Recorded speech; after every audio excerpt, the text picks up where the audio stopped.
Bonjour à tous. Alors pour ceux qui connaissent pas, les tunnels nantais, ça ressemble à ça.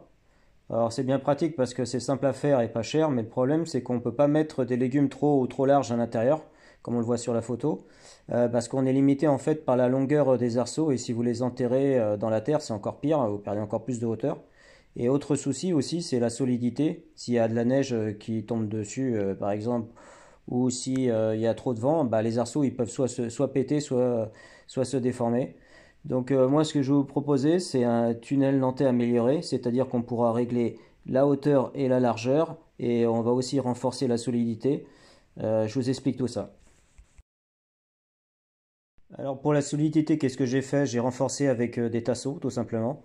Donc les arceaux viennent se fixer sur les tasseaux, comme ça s'il y a de la neige qui tombe, bah, ça résiste.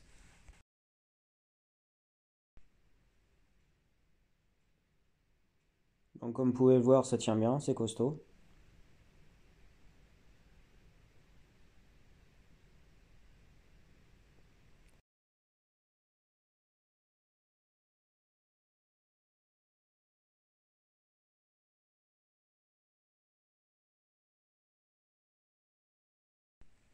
Donc la preuve maintenant qu'une fois fini, ça tient bien. Donc là, il y a pas mal de vent et on voit ça tient correctement.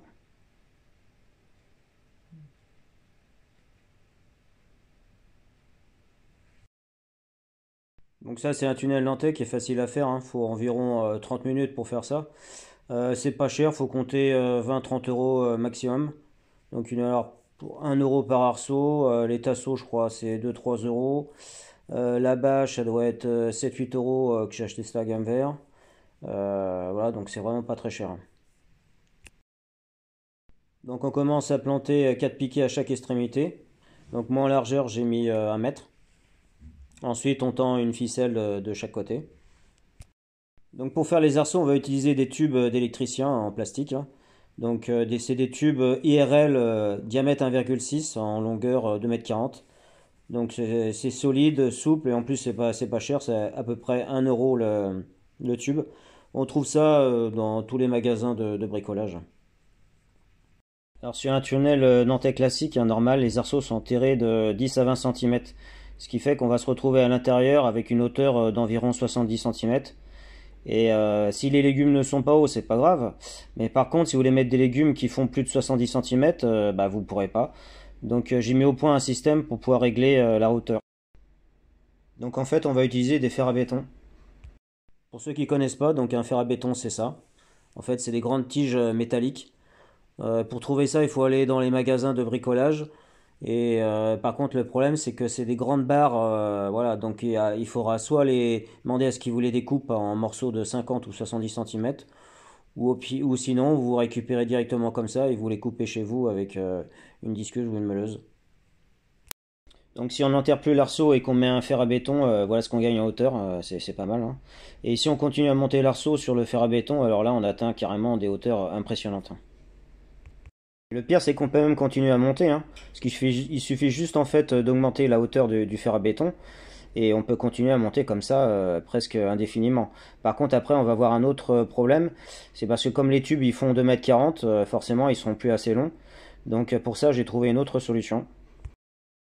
Il suffit juste de couper des morceaux de tubes et de les emboîter au bout des arceaux. Après, on peut aller très très loin en longueur, hein, par exemple en ajoutant carrément un deuxième tube. Alors là, on pourrait passer de 2,40 m à 4,80 m. Grâce à cette technique, on peut aussi augmenter, en plus de la hauteur, on peut aussi augmenter la largeur, hein. Donc pour reprendre la construction, là en fait, donc si vos légumes ils sont pas très hauts, dans ces cas-là, vous enterrez les arceaux. Par contre, s'ils sont soit grands ou soit larges, dans ces cas-là, vous mettez des fers à béton pour augmenter la hauteur et la largeur. Donc là, entre les arceaux, j'ai mis 70 cm de distance. Mais en fait, c'est mieux de mettre 50 cm. Pourquoi? Parce que plus on va réduire donc cette distance-là, et moins par la suite, il y aura des poches d'eau qui vont se faire au niveau de la bâche. Donc voilà, vu le prix des arceaux, franchement, c'est mieux de rajouter, de remettre tous les 50 cm. Donc là, on enfonce des piquets. Donc après, suivant la hauteur que vous voulez, hein, vous les enfoncez en fonction de ça, hein. Si par exemple vous voulez 1 mètre de hauteur, bah, vous les enfoncez et vous gardez 1 mètre de hauteur. Donc là j'ai mis 3 piquets, mais en fait il faut en mettre 2 autres supplémentaires, hein. Donc vous en mettez un entre le premier et celui du milieu, et vous en mettez un autre entre le milieu et le dernier.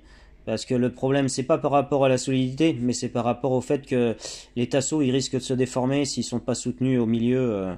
Donc c'est mieux de faire comme ça, hein. Donc autre précaution aussi, c'est que le premier et le dernier piquet, en fait, il faut le mettre bien en dessous l'arceau, hein. Ni avant, ni après, surtout bien en dessous l'arceau. Vous comprendrez plus tard pourquoi. Ensuite, vous positionnez donc les tasseaux sur les piquets. On met les tasseaux bien à niveau pour que ça soit bien droit. Donc là, les tasseaux, on peut les clouer indirectement sur les piquets, hein.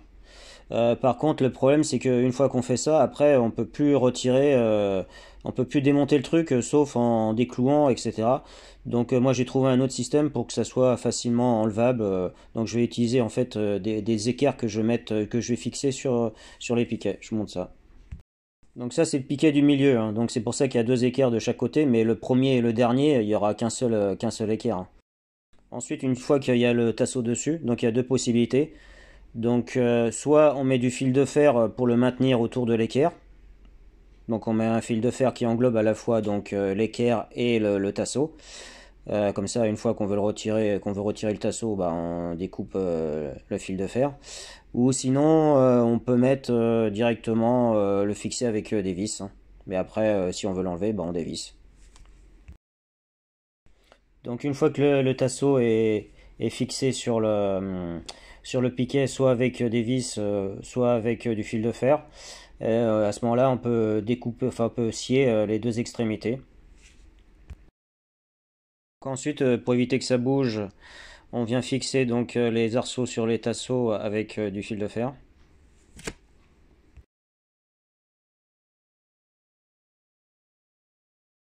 Ouais, donc par rapport à ce que j'avais dit tout à l'heure, là, donc j'ai rajouté un 4e et un 5e piquet pour renforcer donc les tasseaux, parce que j'ai peur que ça finisse par se déformer à la longue.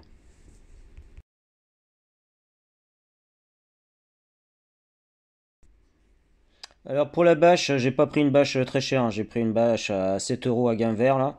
Donc c'est une bâche qui est pas très épaisse, mais bon, c'est pas gênant à vrai dire. Peut-être que sur la longueur, ça sera peut-être pas très solide, mais enfin bon, on verra bien. Par contre, vous, si vous voulez, vous pouvez mettre une bâche plus costaud, plus épaisse, hein. Donc une fois que vous avez installé donc la bâche, après vous pouvez pour bloquer, vous mettez des tiges en ferraille comme ça là. Par contre, je sais pas comment ça s'appelle et où ça se trouve. Moi, on me les a donnés, donc. Mais au pire, vous prenez une tige toute droite et vous la tordez et vous faites un truc comme ça, hein.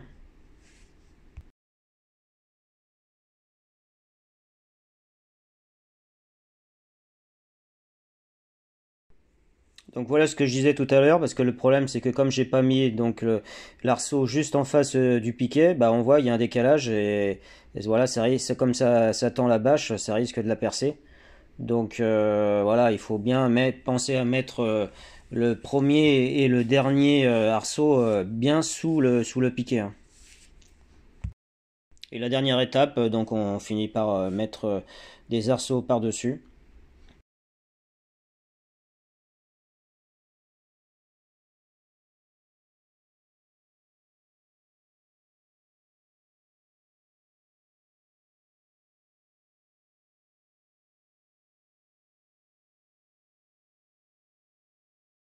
Donc pour aérer, il suffit juste de remonter la bâche.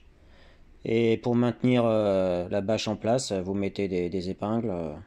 Et voilà, l'affaire est faite.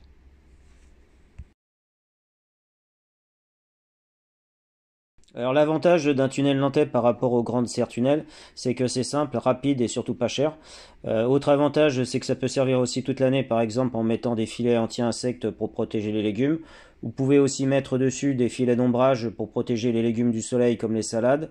ou des voiles d'hivernage très fins pour protéger des limaces, à condition bien sûr de l'enterrer. L'hiver, vous pouvez aussi protéger du froid et de la pluie avec une bâche. Et en cas de gros gel, vous pouvez même mettre par-dessus la bâche un voile d'hivernage épais ou une couverture. Par contre, il faudra penser à la retirer la journée pour avoir plus de lumière. Alors les inconvénients, le principal c'est la condensation, comme c'est une petite structure pas très haute et en plus fermée, donc forcément il y aura beaucoup d'humidité, surtout l'hiver. Après il y a des légumes que ça dérange pas, il y en a d'autres qui détestent, donc faut essayer, faire des tests et voir ce que ça donne en termes de récolte. Sinon vous pouvez toujours aérer la journée en remontant la bâche, mais bon c'est la galère, hein, surtout si on bosse. Moi j'avais fini par trouver quand même un truc qui marche. C'est en fait de découper donc la bâche à l'entrée et à la sortie du tunnel pour que l'air circule. Ça marche bien. Et de maintenir donc la bâche sur le premier et le dernier arceau avec des clips spécial tubes. Ils vendent ça en jardinerie. Donc voilà, je pense avoir fait le tour, hein. Si vous avez des questions, des commentaires à faire, n'hésitez pas, hein. La prochaine vidéo, ça va être sur les graines. Je vais vous dire exactement moi les graines que je vous conseille et que j'ai testées et qui sont vraiment au top, et celles que je vais tester dans l'année à venir. Allez, bye bye, à la prochaine.